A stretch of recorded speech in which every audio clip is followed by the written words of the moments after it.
कल्याण आणि टिटवाळ्यातून एक महत्त्वाची बातमी। टिटवाळ्यात चाळ माफियांचा हैदोस सुरू आहे। किरण गुजरे टोळीचा वृद्धेच्या घरावर हातोड्याने हल्ला करण्यात आलेला आहे।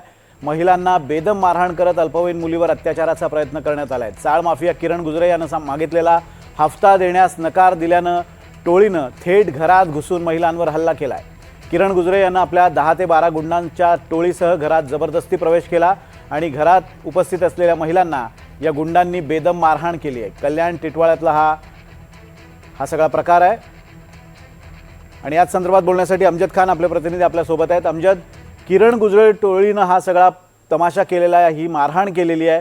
हा किरण गुजरे नेमका कोण आहे आणि हा सगळा प्रकार काय आहे?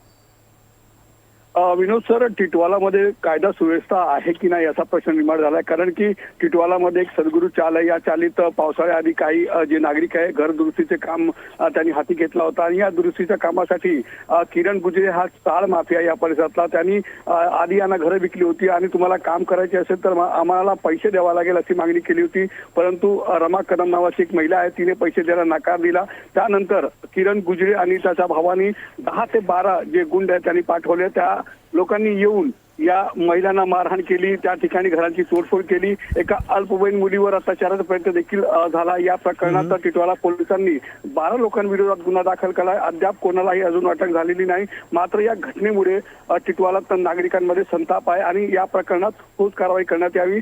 चाल माफियांचा हा एक प्रकारे हैदोस आहे आणि कुठे ना कुठे हा थांबला पाहिजे अशी मागणी होत आहे। धन्यवाद अमजद दिलेल्या अपडेट्स बद्दल।